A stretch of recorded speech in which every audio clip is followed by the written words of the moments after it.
Olá, pessoal. Vamos voltar à nossa aula, a nossa quarta aula de Direito Internacional Público. Nessa aula, nós vamos finalmente falar sobre o processo de elaboração dos tratados internacionais. Primeira observação: as fases de elaboração dos tratados internacionais se reúnem em duas etapas. Então, dentro de cada etapa estão as fases de elaboração dos tratados.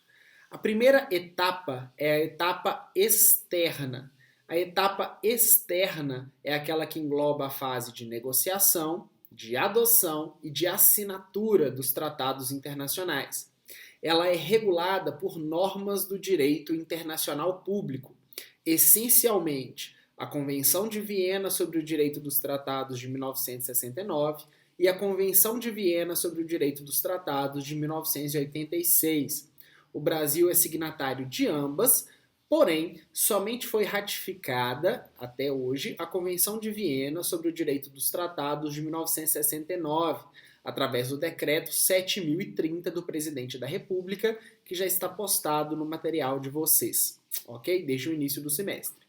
Então, a primeira etapa é a etapa externa, regulamentada por normas de direito internacional, ou normas de direito das gentes, e a segunda etapa é a etapa de ratificação, é a etapa interna, que engloba as fases de ratificação, tanto a autorização do Poder Legislativo, quanto os atos do Presidente da República, no caso do Brasil, para que seja ratificado um determinado tratado internacional.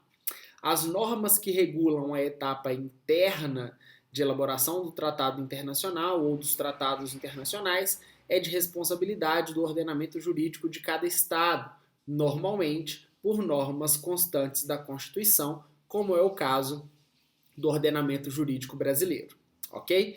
Então, o processo de elaboração dos tratados tem duas etapas, a etapa externa e a etapa interna. Nós vamos começar falando da etapa externa, que é onde se iniciam as tratativas acerca de um determinado tratado internacional. Então vamos lá.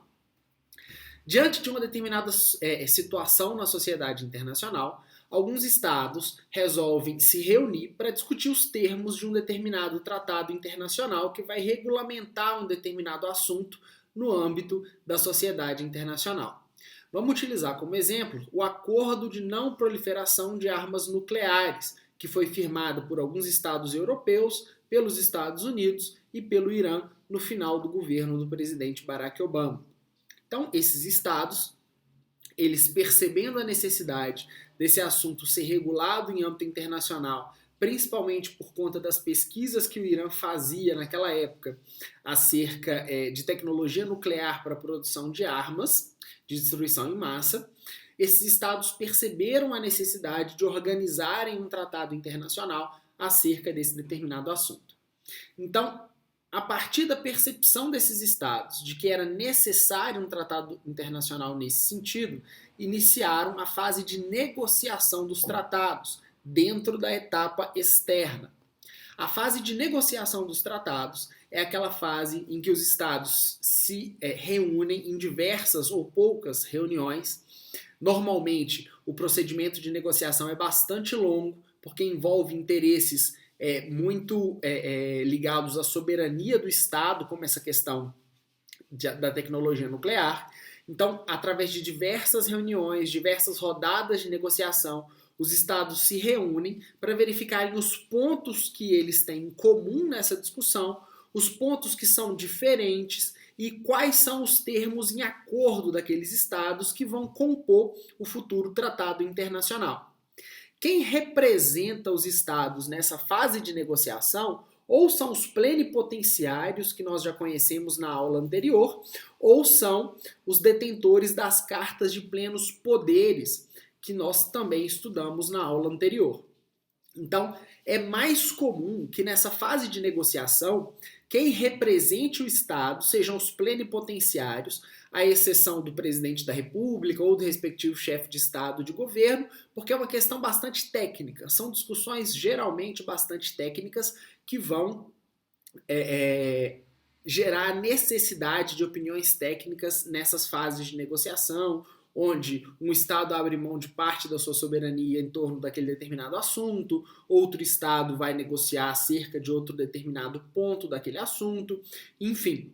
Normalmente, quem participa diretamente ou são os plenipotenciários, ou são aqueles que têm cartas de plenos poderes do presidente da República, no caso do Brasil, para representar os interesses da República Federativa do Brasil acerca das tratativas daquele acordo internacional que é objeto de apreciação.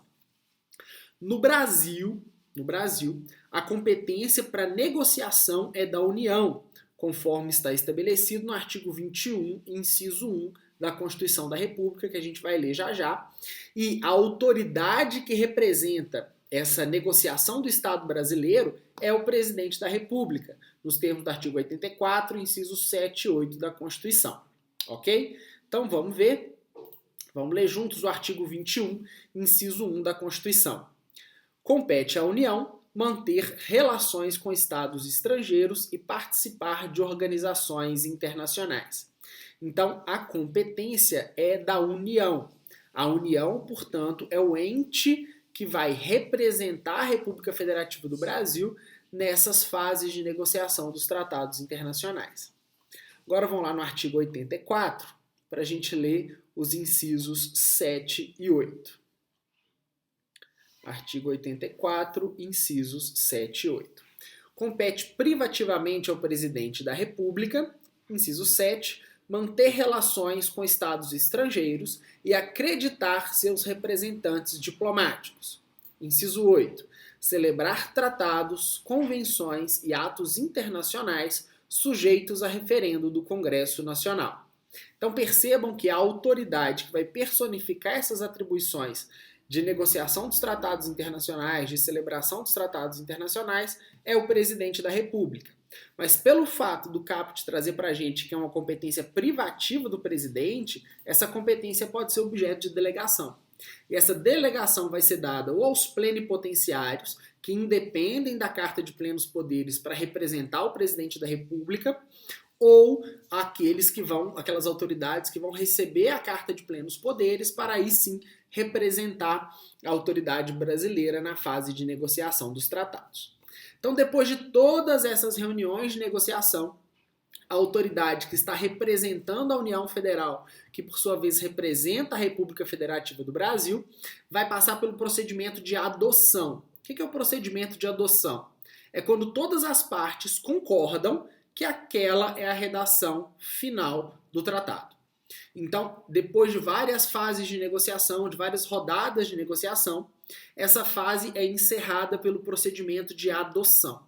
O procedimento de adoção é o final da negociação. É o ponto final que é colocado no texto do tratado. Então, nós já falamos da fase de negociação, falamos do procedimento de adoção e agora o procedimento de assinatura, ou a fase de assinatura.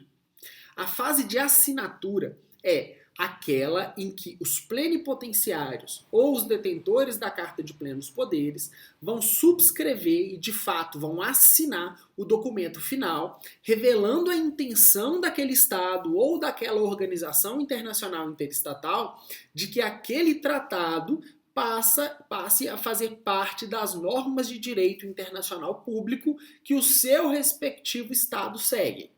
Então, dentro da etapa externa de elaboração dos tratados, após a negociação e após a adoção, a assinatura é um ato pelo qual os negociadores vão formalizar o encerramento dessas negociações e vão manifestar a sua concordância com o teor daquele tratado internacional que foi ali negociado entre as partes. Então, a assinatura em si, ela não vai gerar efeitos jurídicos para os estados. Ela é basicamente a manifestação de que o Estado pretende passar à próxima fase, à próxima etapa, que é a etapa interna das discussões com o respectivo parlamento e posterior ratificação, para que aquele tratado passe a ser exigível daquele Estado no plano internacional. Então, primeira observação, a assinatura não gera efeitos jurídicos. Ela tem os seguintes efeitos. Ela encerra a fase de negociações, ela é a expressão da concordância dos negociadores com o teor daquele respectivo acordo. Ela revela a adoção e a autenticação do texto, ou seja, aquele texto é de fato o que representa a vontade do Estado após as rodadas de negociação. E quarto, encaminha esse acordo que foi assinado para a fase de ratificação dentro da etapa interna de elaboração dos tratados internacionais. Então, a assinatura é apenas uma anuência preliminar.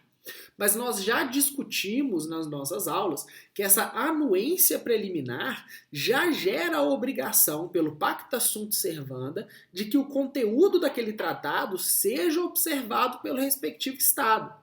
Não com efeitos jurídicos cogentes, ou efeitos jurídicos obrigatórios, mas sim pelo Pacta Sunt Servanda. O Estado se obriga porque assinou aquele determinado tratado.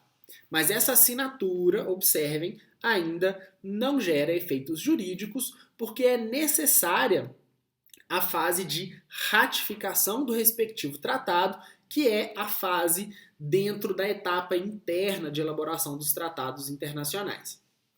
Então, a assinatura vai obrigar os signatários a não atuar de modo a comprometer o objeto daquele tratado internacional. Eles vão seguir o que o tratado internacional determina pelo Pacta Sunt Servanda. E isso, pessoal, é o que está lá no artigo 18 da Convenção de Viena sobre o Direito dos Tratados de 1969. Vamos ler juntos o artigo 18. Um Estado é obrigado a abster-se da prática de atos que frustrariam o objeto e a finalidade de um tratado quando tiver assinado ou trocado instrumentos constitutivos do tratado sob reserva de ratificação, ou seja, a ratificação ainda está pendente, aceitação ou aprovação, enquanto não tiver manifestado sua intenção de não se tomar parte no tratado. Então, o Estado vai seguir o objeto daquele tratado até que ele seja ratificado pelas autoridades competentes dentro da fase interna. Então, nós começamos agora a fase interna dos tratados internacionais. A fase interna, pessoal, é a fase de ratificação dos tratados.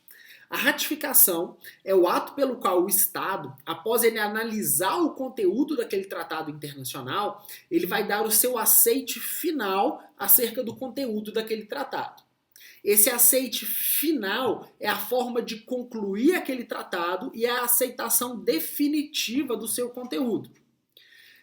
Quem vai determinar as formas pelas quais essa ratificação vai se dar é o ordenamento jurídico interno. E aqui no Brasil, essas normas constam da Constituição da República. Nós já lemos no artigo 84, incisos 7 e 8, que a ratificação é um ato privativo do presidente da República. Vamos dar uma olhada lá no inciso 7 Inciso 7 do artigo 84 da Constituição. Compete privativamente ao PR ou ao Presidente da República celebrar tratados, convenções e atos internacionais sujeitos a referendo do Congresso Nacional. Então, os atos que são sujeitos ao referendo do Congresso Nacional só podem ser ratificados pelo Presidente da República se o Congresso Nacional autorizar, como nós veremos daqui a pouco. Primeira observação, a ratificação é um ato discricionário do presidente da República. Ele vai ratificar um determinado tratado se ele quiser, após a aprovação pelo Congresso Nacional. Ele vai verificar a conveniência e oportunidade da ratificação daquele tratado para que então ele seja ratificado após a autorização do Congresso Nacional. É possível, contudo, que após a assinatura esse tratado vai ser encaminhado à ratificação dos Estados e é possível que esse tratado preveja um lapso temporal para que ele seja ratificado pelos demais Estados. Se ele não for ratificado pelos demais Estados nesse prazo estabelecido no objeto do tratado, o tratado não vai mais entrar em vigor porque ele não foi ratificado no lapso temporal determinado. Mas isso são só alguns tratados. O Acordo de Paris, por exemplo, tinha essa cláusula, mas outros tratados... Acordo de Paris não, perdão. O acordo que os Estados Unidos firmou com estados do Pacífico, também no final do governo Obama, um acordo comercial que a gente ainda vai estudar. Ele tinha um prazo para ele ser ratificado. Ele não sendo ratificado, esse tratado ia cair em desuso, ele não seria mais objeto de norma de direito internacional público. Ok? A ratificação, eu já disse a vocês, depende de autorização do Congresso Nacional em alguns casos. E esses casos estão lá no artigo 49, inciso 1 da Constituição. O artigo 49, inciso 1 da Constituição determina o seguinte: é competência exclusiva do Congresso Nacional. Competência exclusiva é aquela que não admite delegação. Então é competência exclusiva do Congresso Nacional resolver definitivamente sobre tratados, acordos ou atos internacionais que acarretem encargos ou compromissos gravosos ao patrimônio nacional. Normalmente, todos os tratados internacionais implicam nesses compromissos gravosos, que ou é dinheiro, ou é abrir mão de lançamentos de gases poluentes na atmosfera, ou outra espécie, ou qualquer outro objeto que implique esse compromisso gravoso para o Estado brasileiro. Então, se implicar num compromisso gravoso, ele deve ser objeto de apreciação pelo Congresso Nacional antes de ser ratificado pelo Presidente da República. Contudo, a autorização do parlamento não obriga o presidente da República a celebrar aquele determinado tratado, porque eu já disse que a ratificação é um ato discricionário do presidente da República. Então, após essa fase de discussão dos tratados internacionais pelo Congresso Nacional e mais para frente nós vamos ver os requisitos de quórum, os efeitos da entrada desse tratado em vigor e etc. Não se preocupem com isso, que nós ainda vamos ver um pouco para frente como que isso se dá aqui no Brasil, ok? Então, depois da apreciação pelo Congresso Internacional e a ratificação pelo Presidente da República, o tratado vai entrar em vigor no âmbito internacional. Ele vai entrar em vigor no âmbito internacional na forma e na data que foi prevista pelos estados negociadores lá na fase de negociação ainda. Como que isso funciona para os estados, para os tratados bilaterais? A entrada em vigor dos tratados bilaterais vai depender da ratificação de ambas as partes. Então, a partir do momento em que um tratado bilateral é ratificado por ambas as partes, esse tratado vai entrar em vigor em face daquelas duas partes. Eles vão trocar instrumentos de ratificação ou vão notificar o outro estado a respeito da ratificação daquele tratado internacional. Então, essa ciência para o outro estado de que o tratado foi ratificado se dá de duas formas. Ou pela notificação da ratificação, uma parte informando a outra que a ratificação foi feita através de trocas de notas pelas respectivas representações diplomáticas, ou pela troca dos instrumentos de ratificação. Um Estado entrega para o outro o instrumento que foi produzido a partir da ratificação pelo respectivo Estado. Esses instrumentos são chamados de instrumentos de ratificação. Já nos tratados multilaterais, esse procedimento é diferente. Ele se dá ou a partir da figura de um depositário ou a partir da ratificação por um número mínimo de estados para que ele entre em vigor. Como se dá essa entrada em vigor com a figura do depositário? Na fase de negociações, ainda na etapa externa, os estados vão escolher um estado, seja ele membro daquele tratado ou não, que vai receber os instrumentos de ratificação produzidos pelos estados após essa fase de ratificação, após a etapa interna. O depositário pode ser uma autoridade internacional, como o secretário-geral da ONU, pode ser uma organização internacional ou pode ser outro estado. Então, conforme os estados vão ratificando o conteúdo de um tratado, eles vão entregar esse instrumento que foi produzido pela ratificação, no caso do Brasil, um decreto do presidente da República, eles vão entregar ao depositário, dando ciência de que o tratado entra em vigor em face daquele estado a partir daquele momento de depósito do tratado internacional. Ou pode entrar em vigor, tirando a figura do depositário, pela ratificação de um número mínimo de estados. que isso significa? O texto do tratado pode prever que, uma vez ratificado o tratado internacional por um número mínimo de estados, ou por um número mínimo de estados que constitui um percentual do PIB dos estados, por exemplo, do Produto Interno Bruto, esse tratado vai entrar em vigor, aguardando que os outros estados também o ratifiquem.